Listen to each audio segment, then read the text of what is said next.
Hello, and welcome to Aging Fearlessly, a place where we examine the issues we need to face in order to create our best life. I'm your host, Guillermo Vidal, and today I want to examine the following question. Does failing at something mean you were not trying hard enough? Now, there's probably no single person alive in America today, and perhaps the world, who has not heard the advice, whatever you do, always give it your best. Now, I think it's reasonable advice, but it is vague. What does best effort mean? If you don't succeed, is that because you didn't give it enough of an effort? And it's not the people that gave us this advice had ill intentions for us, but they did err when they insisted that we could control our ability to succeed by simply the power of our best efforts.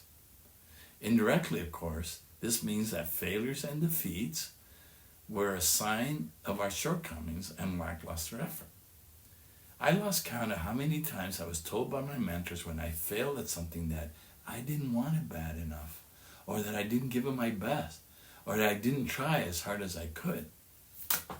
Now, for the sake of transparency, I'm not any better, for I promoted these same values and beliefs with my own kids. But the fact is that attaching our ability to win and to prevail solely in providing our best efforts just isn't true. I learned through years of athletic competition that some days you just don't move as fast. And then there's others where you're just not as strong. Sometimes you're competing against someone who has more experience or is just simply more skilled than you. Other times it was just dumb luck when the ball simply bounced the wrong way. But none of this means that you failed because you didn't want it bad enough or you didn't give it your best. So let's reflect on other common failures that are part of our lives. Let's say you didn't get that promotion, or your boyfriend broke up with you, or you got laid off. Did this all happen because of your lack of desire or effort? I doubt it. The promotion may have gone to someone more senior or better qualified. Your boyfriend may have broken up with you because he grew in a different direction. It had simply nothing to do with you. It had everything to do with him. You got laid off because economic circumstances beyond your control may have caused the company you work for to cut back on personnel for its survival. None of this means you didn't try hard enough, yet these very things can convince us that we're a failure. And this belief can become more severe when we compare ourselves to others. Insisting you failed because you didn't want something bad enough, it implies someone else wanted it more and that's why they got it. The same thing applies if you think you didn't give it your best. This implies someone else gave it their best and that's why they succeeded and you failed. Now, these personal beliefs over time taught you to put too much value on success and treat failure as unacceptable.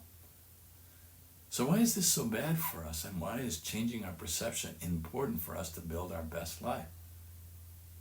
Well, simply because when we're in this mindset, the possibility of failing fills us with the worry that we might lose the esteem of others and we might give it a different effort than we would otherwise. Therefore, if we fail, we either beat ourselves up for being incompetent or we blame others. And this is the absolute worst thing we can do. Trashing ourselves or blaming others makes us ignore our opportunity to learn something important from our failure. Now, why is this a key to aging successfully?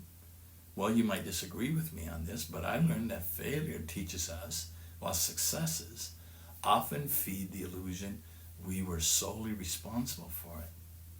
I've also learned that it is impossible to judge the things in our lives as successes or failures without having the proper time for perspective.